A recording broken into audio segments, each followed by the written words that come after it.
Welcome back to XRHealth Therapy Without Limits, Episode 2, The Multidisciplinary Team. My name is Tim, and I'm joined again today by my co-host and colleague, Jess. Hi. Welcome back, Tim. Thank you. How are you feeling about being here for Episode 2? Yeah, great. Excellent. Really great. I'm excited. Yeah, me too. This is an exciting topic, I think, to talk about, especially for XRHealth, because we have such a variety of staff members that work with us in the allied health space.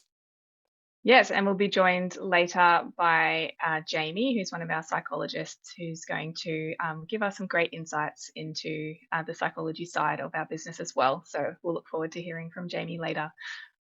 Absolutely. So yeah, stay tuned to have a listen to Jamie later on. But today we're talking about the multidisciplinary team and what we do as VR therapists in the telehealth world. So a little brief intro about us on the podcast. So like we said, Jess and Tim, we work for XRHealth. I'm an occupational therapist. Jess is our lead physiotherapist.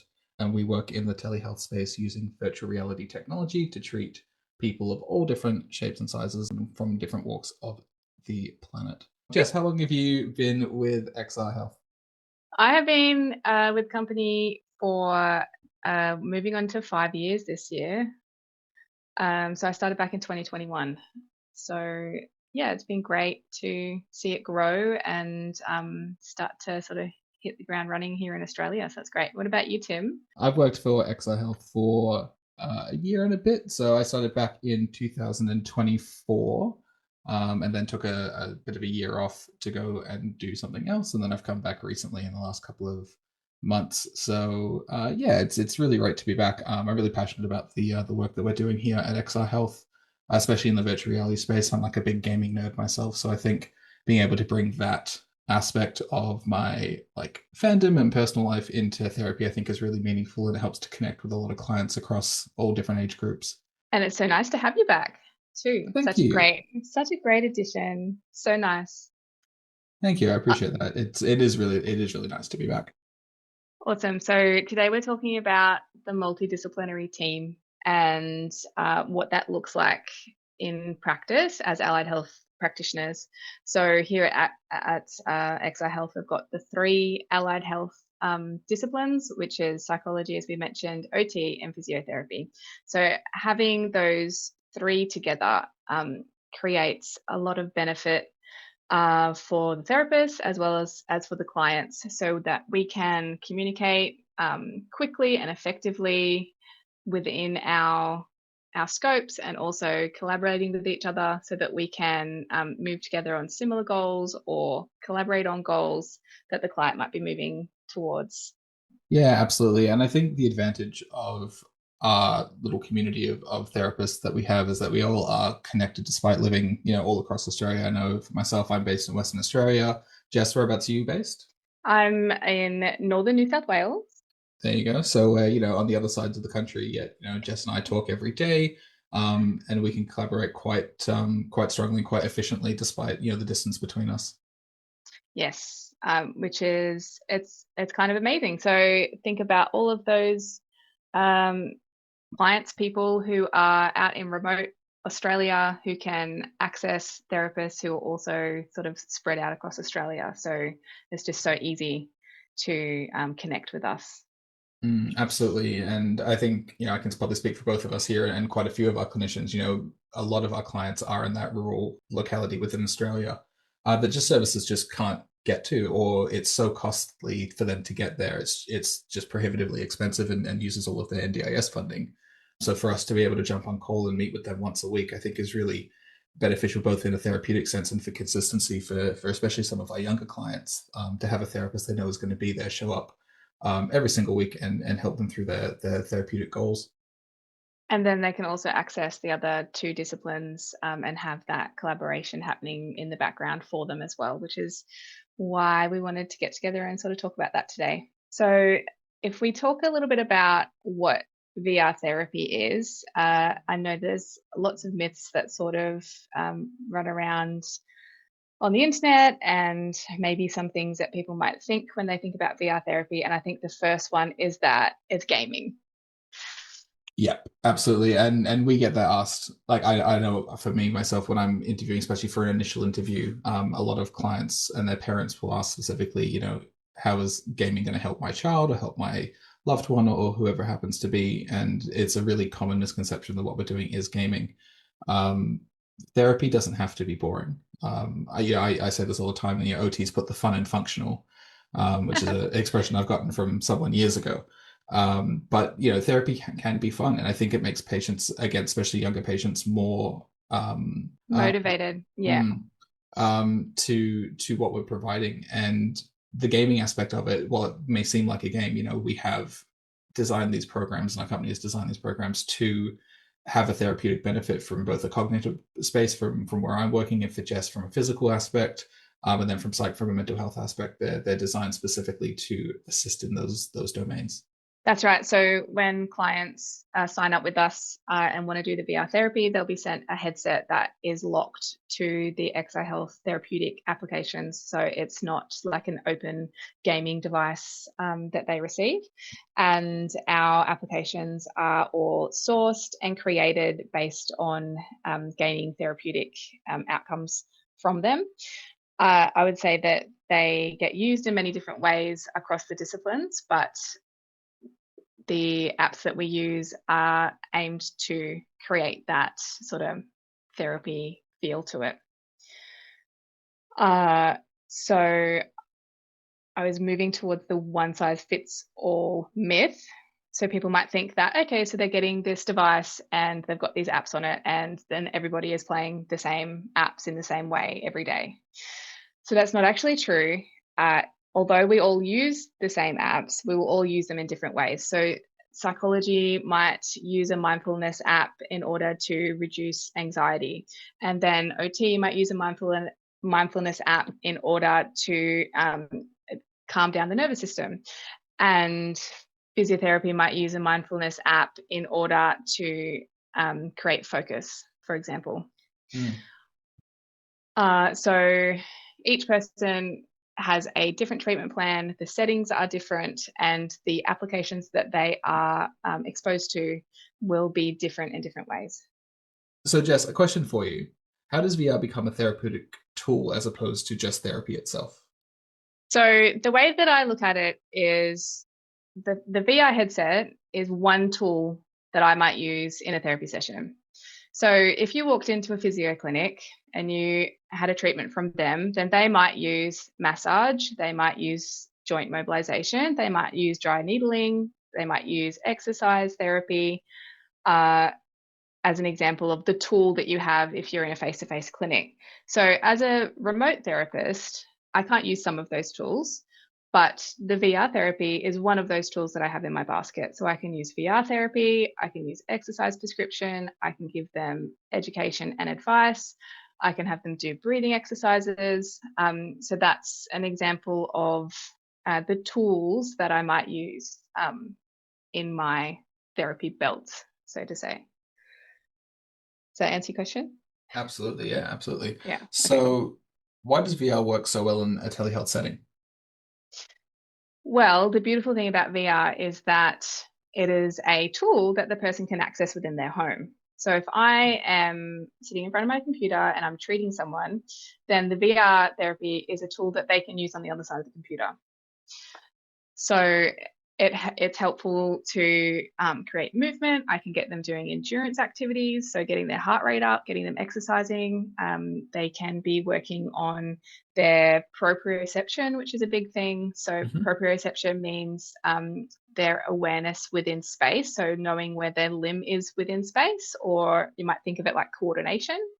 So the beautiful thing about the VR headset is that you get that real-time feedback from what's happening visually, and then you go and respond to that visual stimulus, and then that gives you feedback straight into your brain. Yeah, very cool. And I think what I like about it is that real-time data that we can get from the headset. So the headsets do provide that real-time feedback for therapists to infer and say, you got 93% on balloon blast this time, but your rate of misses is this, or your accuracy is this. So we can give that feedback to clients in real time. And a lot of our clients I find are really competitive, so they want to try and beat those scores. And that's that gamification aspect of it, where we're using that that rush to try and motivate them to, to perform better and to provide that feedback and say, you'll be more accurate if you slow down, and then working on that impulse control at the same time. So it's enabling us to adjust our therapies in real time, which I think is really important. And the other sort of side of that is range of motion testing. Mhm. So we can test the range of motion of the neck and the upper limb inside our devices at the moment. And so doing that test gives us the actual like exact range of motion, which is great because most therapists will eyeball that. But it also gives the person feedback when they're doing the test because they can see themselves doing the test. So it gives their body the real-time feedback of how much they're moving or how little they're moving, and also how accurate they're moving as well, which is actually very useful and powerful in stimulating the brain to create that more smooth, more coordinated response. And I think it all tracks back to what we were saying initially, which is, it's fun. The games are designed to be therapeutic, yes, but they are also designed with fun in mind.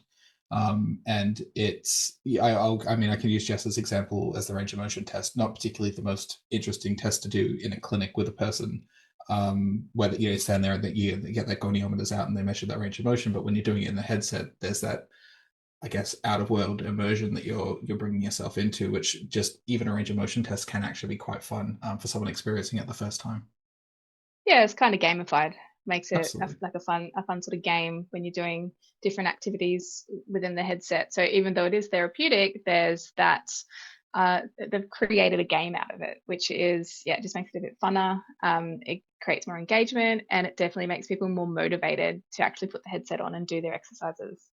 So let's move on to or look further into the physiotherapy lens. So if we just sort of zoom in on that a little further for a second, I'd like to talk a little bit about what we actually target in the VR. So we've already talked about coordination or proprioception.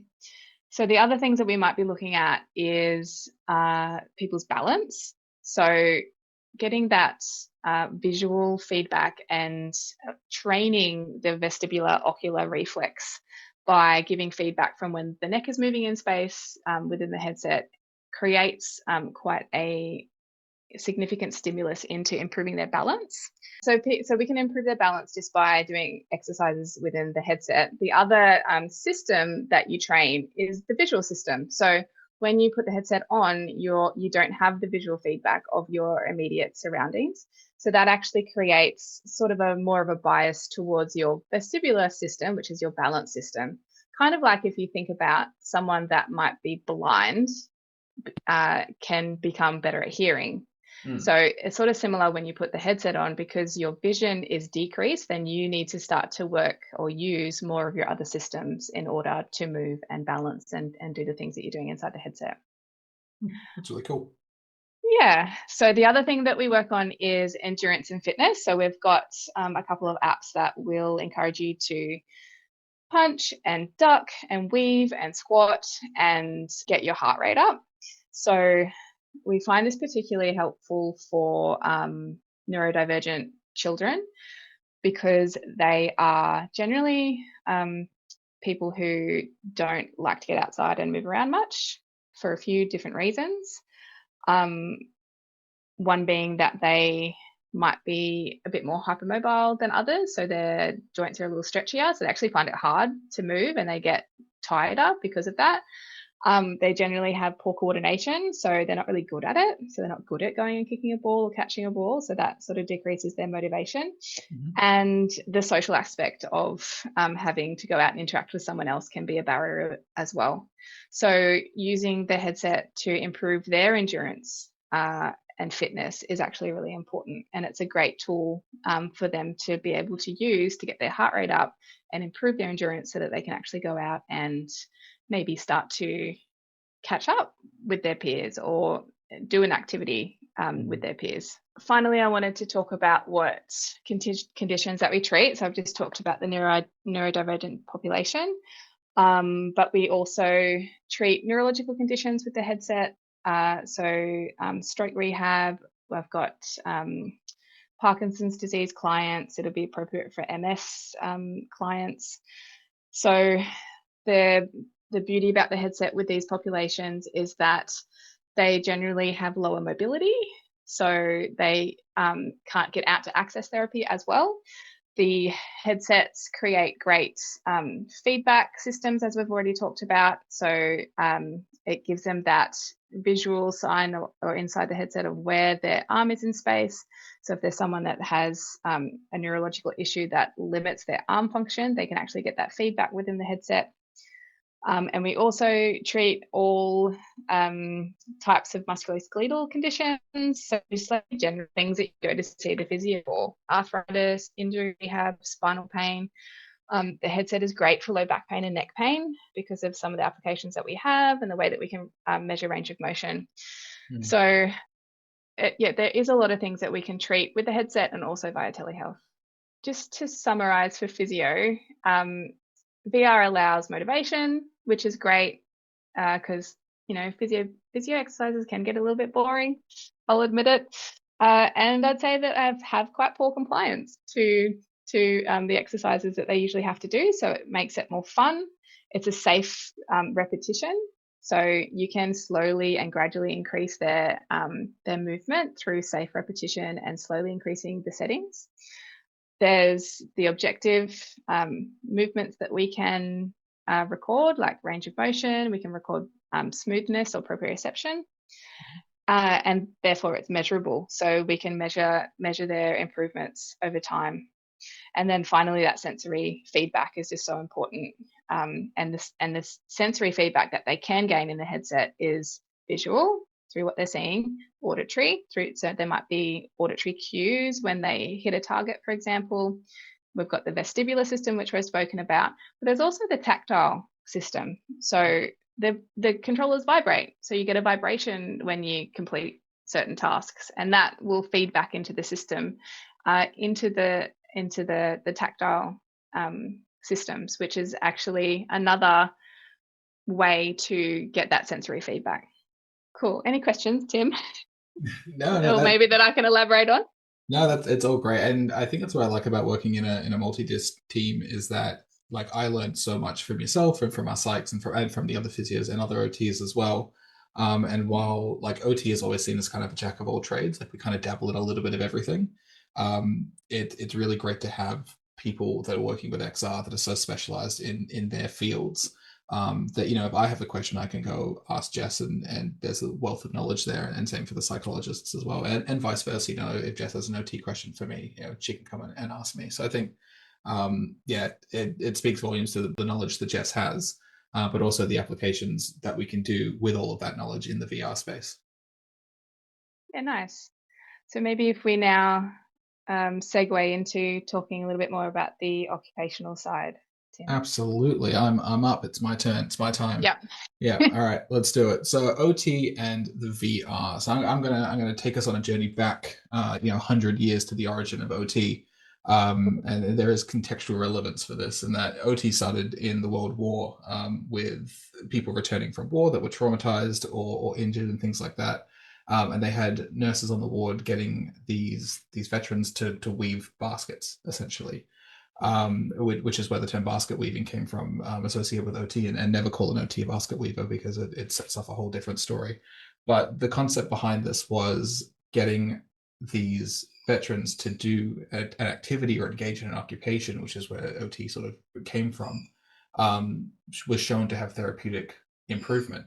So the action of doing something that is meaningful to a person turned out to be fairly therapeutic, and that's kind of where OT started from. So, and I think the reason why I bring this up is that the evolution of technology as it grows, therapy has to evolve as well, right? We're not back in the 1930s, 1940s, where in 2026, which means technology has to evolve and therapy has to evolve as a result. So I think the VR has done a really good job of incorporating this new technology, even though VR has been around for decades.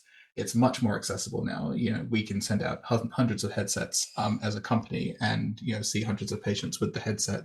But it's accessible, it's modern, and it's relevant to our clients. And I think that's what captivates engagement, especially for OT, which can at times kind of seem like a degree in common sense. And that's what I tell a lot of my clients as well, is that we're there to assist in people engaging in their occupations. So What that means is if we have a pediatric patient that's struggling with going to school, going to school is an occupation, how do we incorporate the VR into assisting them achieve that occupational goal? And the VR supports that real world application and functional goals for daily living skills, for cognitive tasks, for return to work, at school readiness, and capacity building interventions, which is a whole separate topic on its own. But I mostly use the VR headset for that second point, the cognitive task. So building that executive planning skill, building routines and planning and all the things that come with cognition to try and build up the capacity of our patients so they are able to engage in those occupations that are meaningful for them. So we'll use games like I'll use Balloon Blast as an example, which is a game where you have two controllers, which are swords in the game itself, and you've got to try and swipe and pop balloons, and it's a very adaptable game. So we can take it from all the balloons are one color and the swords are one color, and you've just got to try and pop them to making the swords two different colors, and then the balloons change colors across the screen. So you've got to try and time up. That's all cognition and planning and sequencing, and we can take that application inside the headset and then take it into real life and say, okay, we've built up your sequencing skills. We know this comes next, this comes next, this comes next. Let's translate that into getting ready for school. We know that we have to get up, we have to have breakfast, we brush our teeth, we get our school bag ready, we get our lunch ready, we get in the car, we go to school. So we try and build that sequencing up in that real world by using the headset as the foundations for that.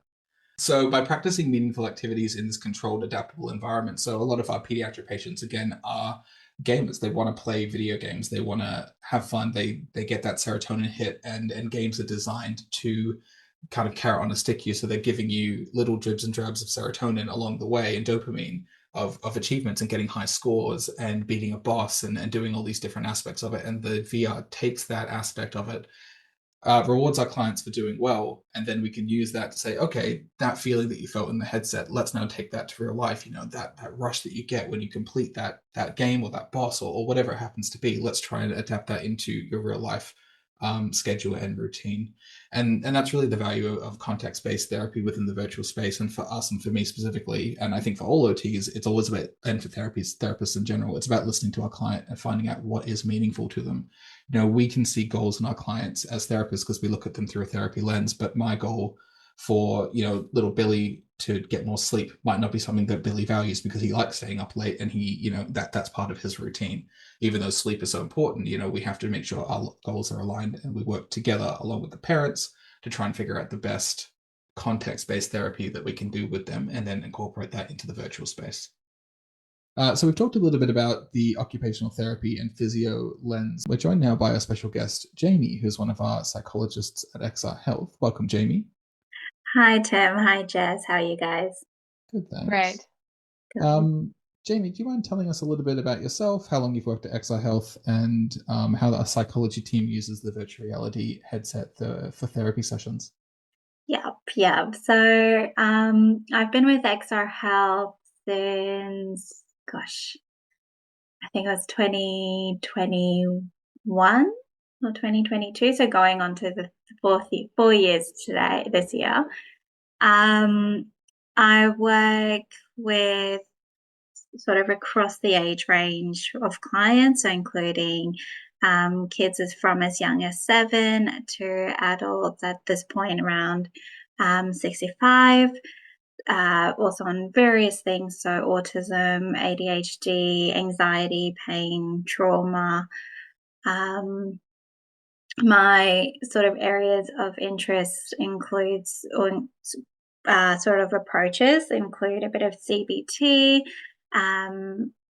trauma-informed therapy, anxiety management, pain management, and a bit of the talk therapy as well. And then I really love incorporating the VR headset into our sessions. I suppose maybe if we talk a little bit about the difference between physio and OT. Have we covered that yet? Did we cover that last time on the podcast? No. So I think about physiotherapy like the movement side of things. So if you have a problem with mobility, gross movements, like if you're a basketball player and you wanted to improve your performance in shooting goals, for example, or if you were someone who's just had a stroke and you need to be able to walk, for example, they're the bigger movements for physio. So you're looking at improving the way that they move. And correct me if I'm wrong here, Tim, but the way I think about OT is that you're looking at activities of daily living.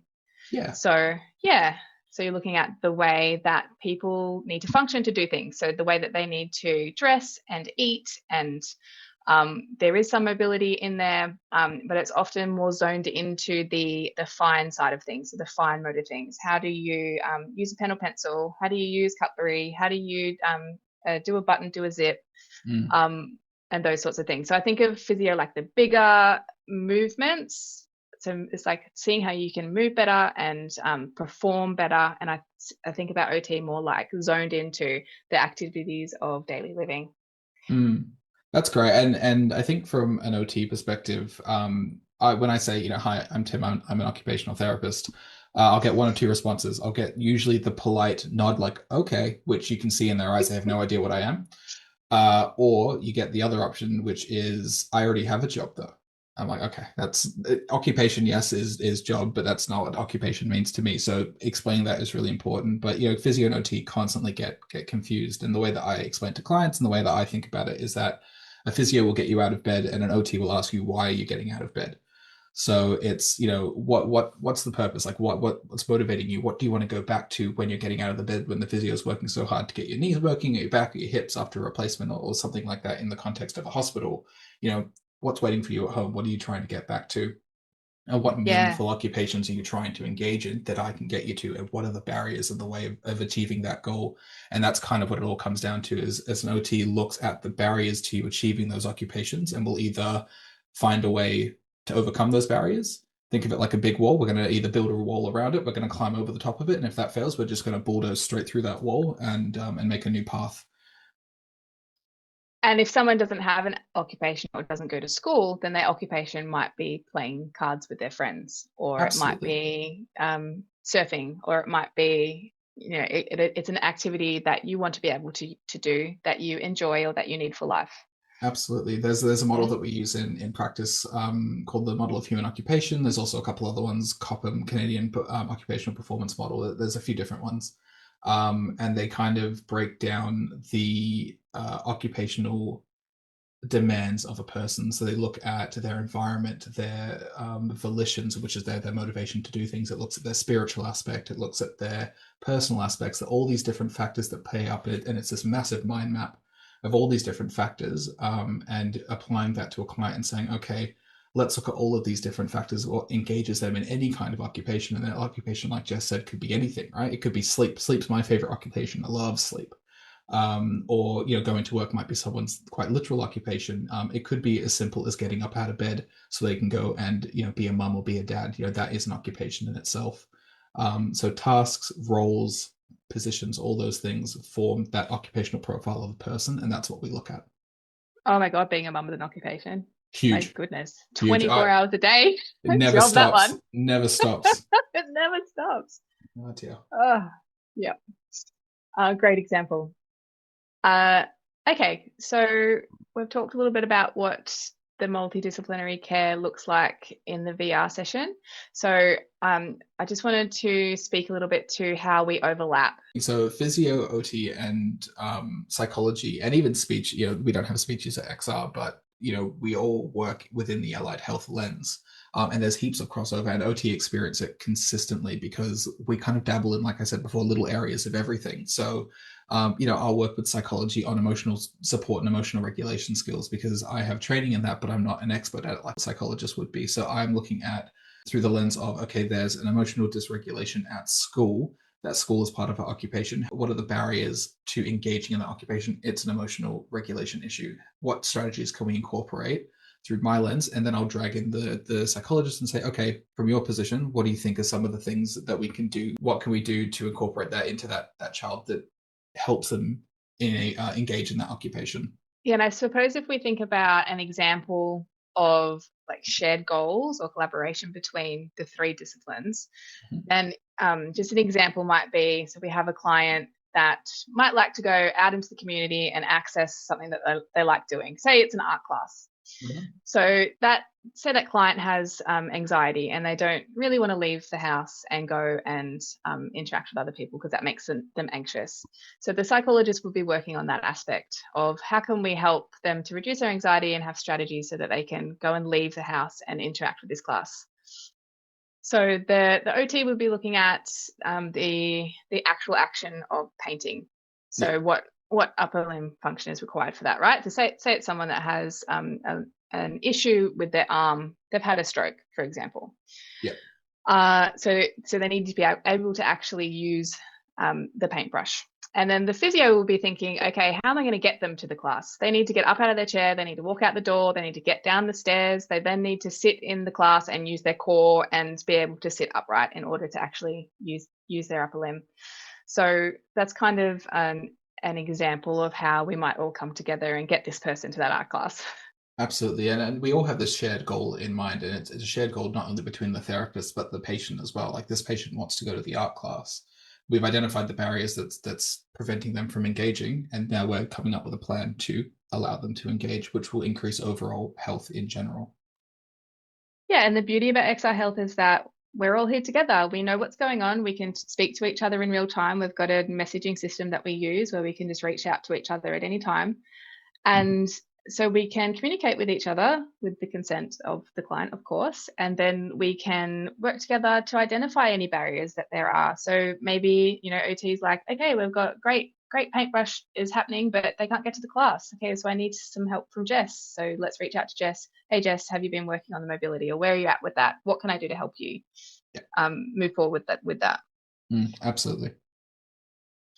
Yeah, so I think that if a client were to see an individual therapist, which happens all the time, I think that it isn't as easy for that therapist to reach out to the other therapist that they're seeing. So if they're seeing physio, for example, you're under the pump, you've got 30 minutes with that client. You don't have a lot of time to then go and ring the OT and then have a conversation with them.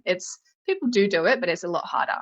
Yeah. But for us, it's just a simple message system. We can see each other's diaries, so we know when we're free, when we can catch up for a chat.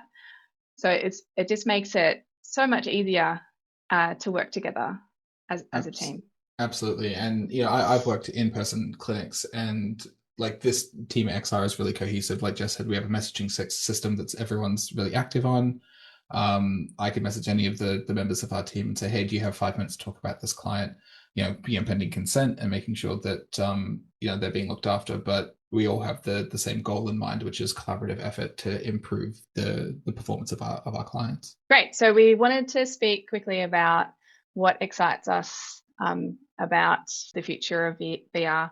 So I am looking forward to more ability to be able to measure movement, especially for our set of applications, being able to measure other joints that we can't currently measure, and being able to record that in real time. And I think that it's going to be a great tool that will evolve in creating physiotherapy just fun and engaging and motivating. And I hope that it starts popping up a lot more over the therapy space for physio. I think from an OT perspective, the thing that excites me most is how accessible it's becoming. Like I said before, we can get headsets out to anyone across Australia, and the technology is evolving. Like we've already had an update to the headsets last year. So as more modern technology comes out, it's just going to improve that therapeutic benefit for our clients. Like we said before, VR is an advancement of therapy, not a replacement of therapy, and it is designed to help our clients participate in more meaningful occupations. So I can't wait to see where it goes. That's really cool.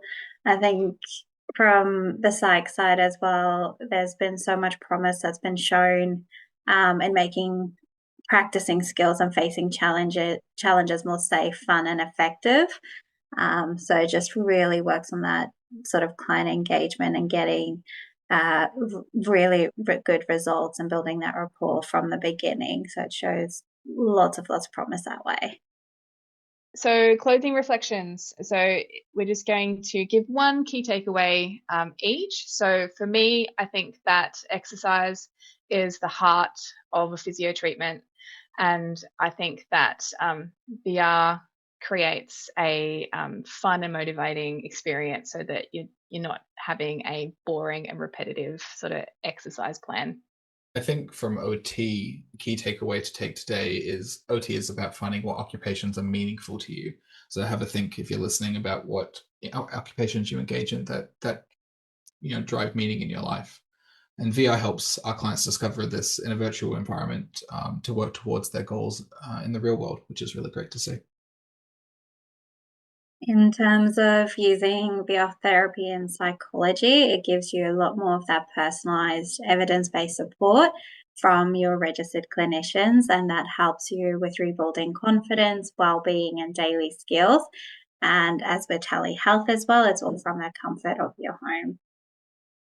Awesome. So I think if we can just encourage the people who are listening to really, really think about what digital therapy might look like for you in future, because the world is going that way. So digital health is just growing.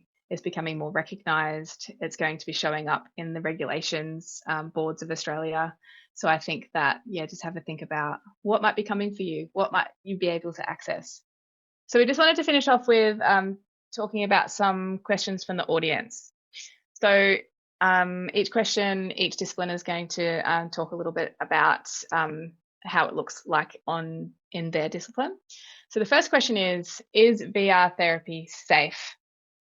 So from a physio point of view, I would say that being safe during treatment or therapy is just the most important thing. And if you're accessing therapy remotely, then safety might be a concern for you. But to make sure that we mitigate any risk that might be present, we make sure that the person who is accessing therapy is suitable. We have rigorous assessment and protocols in order to make sure that they are safe. And so from a physio perspective, it's that physical risk, so the risk of falling and hurting yourself basically while you're doing the VR therapy. So we will make sure that the person is suited to VR therapy. And if they're not suited to VR therapy, then we will make sure that they're also suited to telehealth therapy. And there's also a comprehensive contraindication list that we always go through. And that's actually for each discipline, that contraindication list. So psych's a little bit similar, isn't it, Jamie? Yeah, I was going to say thank you for adding sort of the assessing the suitability, because that's in our first sessions as well, where we also go through the contraindications and we get a sort of very thorough history as we go. As we progress into the VR side of things, if we're doing any sort of exposure therapy, we always make sure everything is graded, collaborative with our clients. Nothing is forced, and sessions are also tailored to our clients' emotional readiness, the therapeutic goals, tolerance levels, and we make sure that there's clear consent and choice embedded throughout. So it's all very much spoken through, guided, and always supported. So definitely in that safe space. Yeah, definitely. I think from an OT perspective, we design the sessions around the person's abilities and the environment to reduce risk. We have the ability to cast what the client is seeing in the headset, and then we can also monitor them in the telehealth call as well. So we can do that to monitor distress, adjust the task itself in real time, monitor engagement, and just to ensure that the experience remains therapeutic, contained, and empowering rather than overwhelming.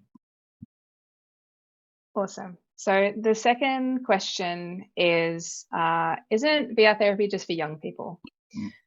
And I would say that even though it seems like the technology might be a barrier for older people, they actually do really well with it. It's really simple.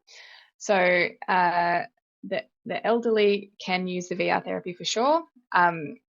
Our US cohort, so our company also has a branch in the US. Their average age is actually 65. So there is absolutely no barrier for older clients to use the headset. How about you, Tim? I think for us, it's all about the goal. So age isn't a factor with therapy. It's just part of the process. So the sessions are tailored to each person's goals, not their age. So we take in consideration their abilities, their comfort levels, and we make sure it's just suitable for them across the entire lifespan. Yeah, I agree. I think it's often that it can be used safely and effectively with children, adolescents, adults, and older adults, and that clients overall find the VR very engaging and empowering once they give it a go. And the final question, which is, isn't VR therapy overwhelming or overstimulating, especially for children with autism? So I would say that when the VR therapy is used correctly, it is received really well.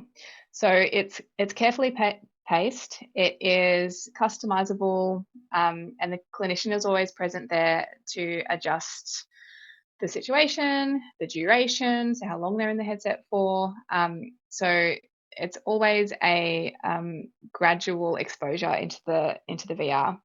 So for autistic children, sensory input can be an issue, and that it can be too much for some children. But I would say that mostly they tend to really engage with it and find it quite beneficial. How about you, Jamie? I do find there's, I think in some situations where it feels like the headset can be a little bit overwhelming, that's when we do have other tools under our belt as well. This is for all clients, not just our autistic children. But I'll hand it over to Tim because he can kind of mention a bit more about what those other tools look like. Yeah, and I think like I've got clients that I work with where we use just VR. I've got clients where we use just traditional therapy, and I've got clients where we use a mixture of both. I find the headset often provides an opportunity for children, especially to focus and to move and to practice mindfulness, which are all tools that we can use to calm the nervous system within the headset itself. So, you know, for some clients, I can have a traditional therapy where we'll do CBT, or we will discuss routines. We'll try and come up with a plan and tackle some of the occupational imbalances that they're facing. And then we use the headset as a cool down. So it's, I think, adaptable in how you use your time efficiently with those clients to make sure you're reaching those goals. Thanks for joining us on XRHealth Therapy Without Limits. If you would like to learn more about XRHealth, visit www.xr.health/au/. Thanks for listening. And if you have any questions that you would like us to answer on the podcast, email info.au@xr.health. Until next time, take care.